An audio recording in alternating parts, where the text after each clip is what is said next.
सभी को नमस्कार। কলকাতার সমস্ত সাংবাদিকদের আমার नववर्षের शुभेच्छा। मेरे को इतने बंगाली आता है और आप सभी को नववर्ष की बहुत बहुत शुभकामनाएं। और वैसे कोलकाता में पहली बार मैं हमारे प्रेस मीडिया के साथ वार्तालाप कर रहा हूं, इसलिए आप सभी को मैं बहुत बहुत नमस्कार भी करता हूं, बहुत बहुत शुभकामनाएं भी देता हूं। और आज विशेष रूप से पश्चिम बंगाल के चुनाव की दृष्टि से भारतीय जनता पार्टी जिस प्रकार से लगातार बंगाल की जनता का दिल जीत रही है और प्रधानमंत्री नरेंद्र मोदी जी इनको जिस प्रकार का रिस्पांस पश्चिम बंगाल के हर क्षेत्र से मिल रहा है, मैं ऐसा मानता हूं कि अब पश्चिम बंगाल में परिवर्तन होकर रहेगा। अब ये लड़ाई BJP versus TMC, BJP versus Mamata Didi, इस प्रकार की लड़ाई नहीं है। अब ये जो चुनाव है ये ममता दीदी और टीएमसी वर्सेस बंगाल की जनता, इस प्रकार का ये चुनाव है। और बंगाल की जनता ने अब मन बनाया है कि फिर एक बार सोनार बांग्ला का जो सपना है उसको पूरा करने के लिए एक नई शुरुआत पश्चिम बंगाल करेगा। मैं तो सबसे पहले इस माटी को नमन करता हूं, क्योंकि हम सभी जानते हैं कि एक प्रकार से देश की सांस्कृतिक राजधानी के रूप में हम बंगाल को देखते हैं। और विशेष रूप से भारत की स्वतंत्रता के आंदोलन में बंगाल का योगदान ये कोई भुला नहीं सकता। वंदे मातरम की गूंज जो 150 साल पूरा कर रही है और जिस गूंज ने समूचे भारत को एक किया और भारत में एक बड़ा परिवर्तन लोगों की मानसिकता में लाया, ये वो बंगाल की धरती है। और विशेष रूप से जो हमारी बांग्ला भाषा है, एक प्रकार से क्लासिकल लैंग्वेज के रूप में तो हम लोग उसको देखते ही हैं, लेकिन उसकी मिठास ये हम सभी लोग जानते हैं। और मैं तो महाराष्ट्र से आता हूं, पश्चिमी तट से पूर्वी तट की ओर मैं आया हूं, लेकिन आपको कहना चाहता हूं कि मराठी में कहावत है, वंग आमचा खरा सहोदर। इसका मतलब यह है, महाराष्ट्र में कहा जाता है कि बंगाल ये हमारा सच्चा भाई है। तो मैं उसी रिश्ते के नाते आज बंगाल की जनता को अपील भी करने के लिए आया हूं। हम सभी जानते हैं कि एक समय ऐसा था, देश की आर्थिक, वाणिज्यिक और उद्योग की राजधानी ये कोलकाता और पश्चिम बंगाल हुआ करता था। देश में सबसे पहले बड़े बड़े उद्योगों की स्थापना इसी बंगाल में हुई। आज भी हम देख सकते हैं कि देश में जो सफल उद्यमी है, कहीं ना कहीं उनकी शुरुआत ये आपको बंगाल से हुई दिखाई पड़ती है। तो एक प्रकार से एक समय देश के ग्रोथ इंजन के रूप में बंगाल को देखा जाता था। देश के मैन्युफैक्चरिंग हब के रूप में बंगाल को देखा जाता था। जूट हो, स्टील हो, इंजीनियरिंग, मैन्युफैक्चरिंग हो, इसमें देश का नंबर 1 राज्य ये बंगाल हुआ करता था। किंतु पहले सीपीएम का राज और उसके बाद ममता दीदी का राज।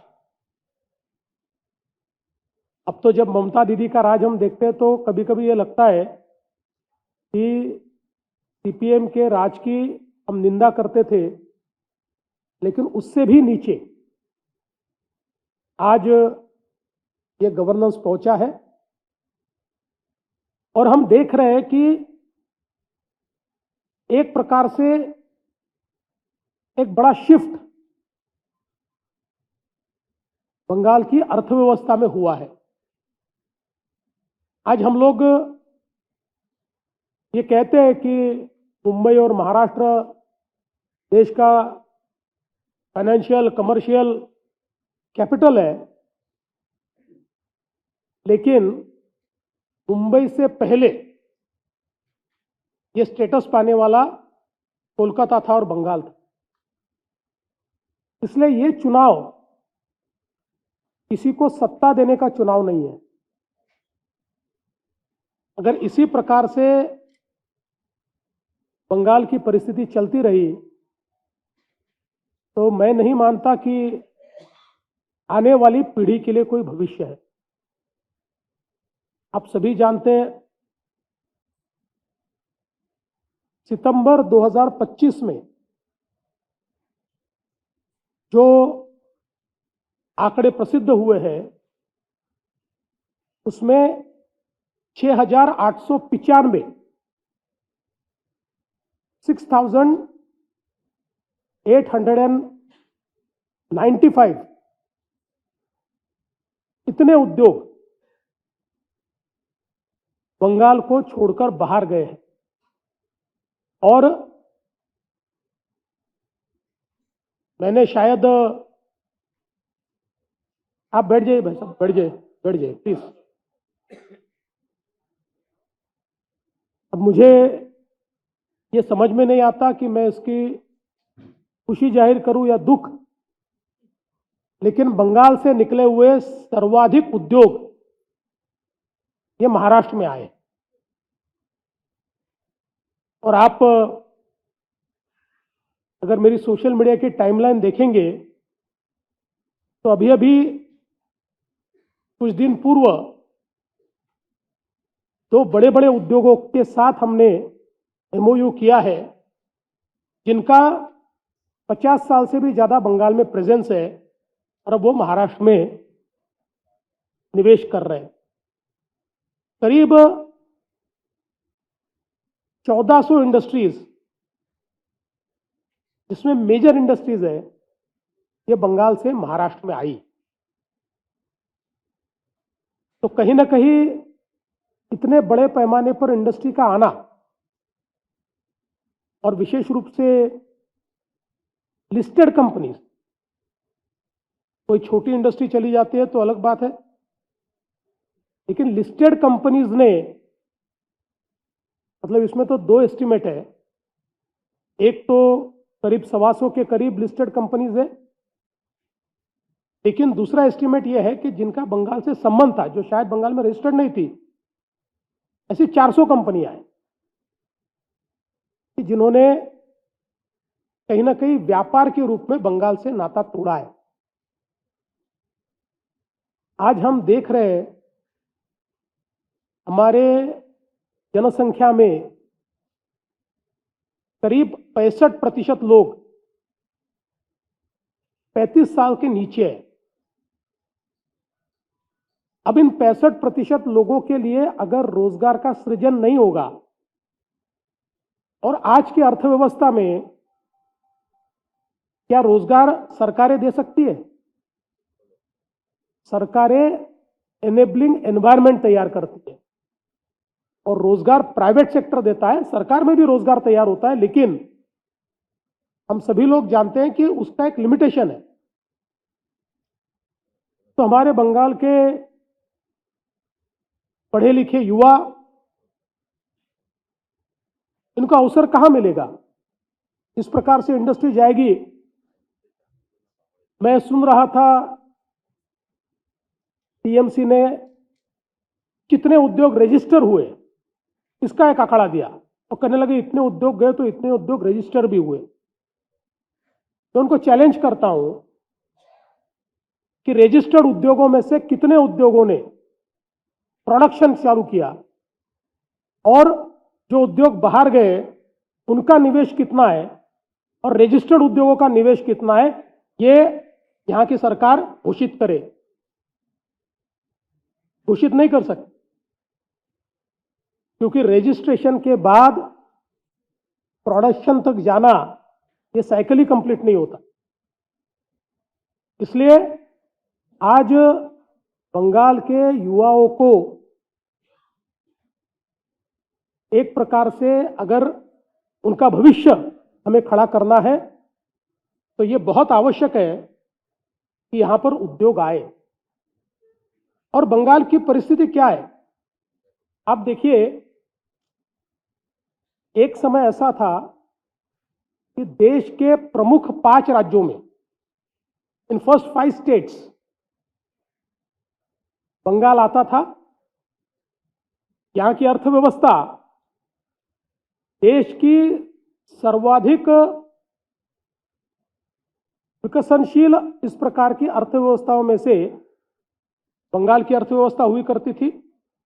और चूंकि ये व्यापार और उद्योग का राज्य था, इसलिए बंगाल में जो बजट था और जो फिस्कल रेशियोज थे, ये सारे देश में सर्वोत्तम हुआ करते थे। आज की परिस्थिति क्या है? बंगाल पूरा कर्जे में डूबा है। हम लोग ये मानते हैं और रिजर्व बैंक भी मानती है कि जिस समय डेट जीएसडीपी रेशियो 25% से ऊपर जाता है उस समय वो राज्य डेट ट्रैप में जाना शुरू होता है। और आज देश में जीएसडीपी डेट का रेशियो, मतलब जीएसडीपी की तुलना में कितना कर्जा है, इसमें नंबर 1 बंगाल है। 39%, 25% के बाद आप डेट ट्रैप में जाते हो और बंगाल में 39% डेट जीएसडीपी रेशियो है। और अगर तुलना की बात करें तो महाराष्ट्र में 18% है, गुजरात में 17% है और यहां वो 38% है। We are already in a debt trap.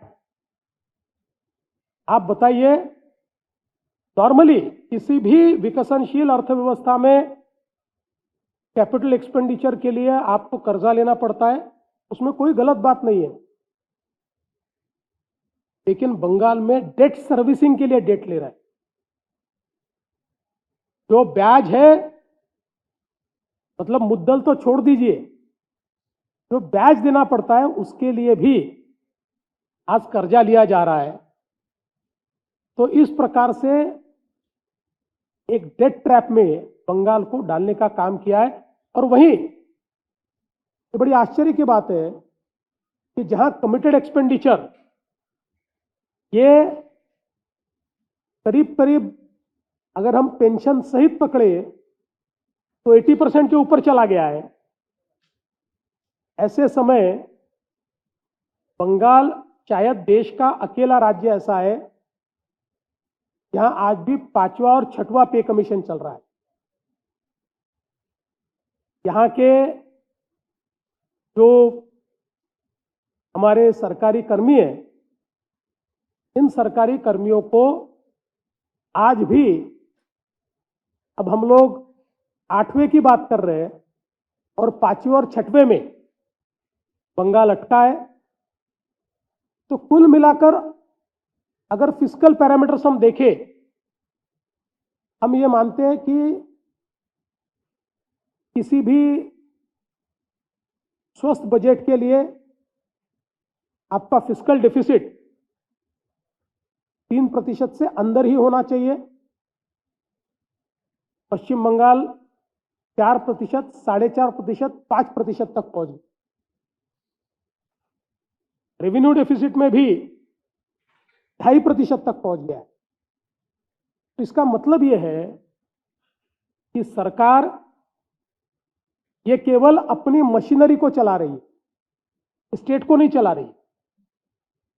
State में निवेश के लिए सरकार के पास कोई योजना नहीं है। मैं फिर एक बार आपको बताना चाहता हूं कि अगर हम कैपिटल एक्सपेंडिचर की बात करें, अर्थव्यवस्था में कैपिटल एक्सपेंडिचर सबसे महत्वपूर्ण हम मानते हैं, उसमें भी सबसे कम आज बड़े राज्यों में कैपिटल एक्सपेंडिचर ये बंगाल में हो रहा है। तो इस प्रकार से अगर हम विचार करें तो बंगाल एक प्रकार से फाइनेंशियल मिसमैनेजमेंट के कारण एक ट्रैप में जा रहा है। नया उद्योग यहां नहीं है और विशेष रूप से सरकार का पैसा जो सरकार की तिजोरी में आ सकता है, इसको लूटने का काम चल रहा है। ऐसा नहीं है बंगाल में इतने नेचुरल रिसोर्सेस है या माइनिंग है, ये नेचुरल रिसोर्सेस का पैसा ये सरकार की तिजोरी में क्यों नहीं आता? भले ही मैन्युफैक्चरिंग हम लोग ये समझ ले कि थोड़ा पीछे चला गया, पर माइनिंग तो जोरों से चल रहा है। फिर भी आप उसकी कुल मिलाकर सरकार की तिजोरी में कितना पैसा आता है देखिए। हमारा बंगाल का जो रेवेन्यू कलेक्शन है मात्र 1 लाख करोड़ पर पहुंचा है टोटल कंप्लीट। तो जिस प्रकार के घोटाले यहां पर चल रहे हैं, आज किसी युवा को इस बात की गारंटी नहीं है कि किसी भी प्रकार के एम्प्लॉयमेंट के लिए जो एग्जाम होती है, जो व्यवस्था खड़ी की गई है, इसमें कोई पारदर्शिता हमको दिखाई नहीं पड़ती, अपारदर्शी है। और जितने घोटाले हुए, वो पॉन्जी स्कीम के घोटाले हो, नारदा, सारदा, कोल स्कैम, इतने घोटाले शायद इस सरकार की, ममता दीदी की सबसे बड़े अचीवमेंट अगर कोई होगी तो घोटालों में पश्चिम बंगाल को नंबर 1 पर लाने का काम दीदी ने किया है। आज देखिए, मोदी जी के नेतृत्व में मात्र रेल बजट में 14,205 करोड़ रुपया ये बंगाल को मिला है। बंगाल में 5 करोड़ लोगों के जनधन के अकाउंट्स मोदी जी के माध्यम से खोले गए। 85 लाख लोगों को शौचालय मिले। 1 करोड़ से अधिक लोगों को रसोई गैस मिला है। 52 लाख किसानों को किसान सम्मान निधि यहां पर मिल रहा है। और मोदी जी की लखपति दीदी स्कीम में 11 लाख से अधिक हमारी बहनें आज लखपति हुई है और 56 लाख से अधिक वरिष्ठ नागरिकों को आज मोदी जी की व्यवस्था से पेंशन यहां पर मिल रहा है। तो एक प्रकार से जब पूरा देश बड़ी तेजी के साथ आगे बढ़ रहा है, और मोदी जी ने तो कभी भेदभाव नहीं किया, किसी राज्य के साथ नहीं किया, लेकिन आप सीएजी की रिपोर्ट को उठाकर देखेंगे तो भारत सरकार ने दिया हुआ पैसा किस प्रकार से उसकी लूट मची, ये सीएजी की रिपोर्ट में आपको दिखाई पड़ता है। अब सीएजी तो कोई सरकार की एजेंसी होती नहीं है, तो थर्ड पार्टी है। सीएजी ने यहां पर किस प्रकार से पैसे की लूट मची है, अब तो दीदी सीएजी को भी धमकी दे देती है। रिपोर्ट दिया तो हाथ पैर तोड़ने की बात होती है। तो मैं कभी कभी विचार करता हूं कि कौन सा लोकतंत्र है, क्या आप इलेक्शन कमीशन के भी हाथ पैर तोड़ने वाले हैं, आप सीएजी के भी हाथ पैर तोड़ने वाले हैं, आप सीआरपीएफ के भी हाथ पैर तोड़ने वाले हैं। जो लोग देश में लोकतंत्र के खतरे की गवाही देते हैं, दुहाई देते हैं, तो उनको पूछना चाहता हूं कि आपको पश्चिम बंगाल क्यों नजर नहीं आता? Why are you selective? आप इसका विचार क्यों नहीं करते? और मां माटी मानुष की बात दीदी करती है, लेकिन आज तीनों की हालत क्या है हम सब लोग देख सकते हैं। इसीलिए अब ये मिस गवर्नेंस को, मिस रूल को समाप्त करने का समय भारतीय जनता पार्टी ने एक बहुत अच्छा मैनिफेस्टो दिया है। और हमारा ट्रैक रिकॉर्ड देखिए, जिस भी राज्य में बीजेपी की सरकार आई है, उस राज्य के, किसी भी राज्य के पैरामीटर उठाकर देखिए, यूपी जैसा राज्य, मध्य प्रदेश जैसा राज्य, बिहार जैसा राज्य, जिनको एक जमाने में बीमारू कहा गया, वो राज्य अब देश की अर्थव्यवस्था के ग्रोथ इंजन बन गए। ये बीजेपी का राज है।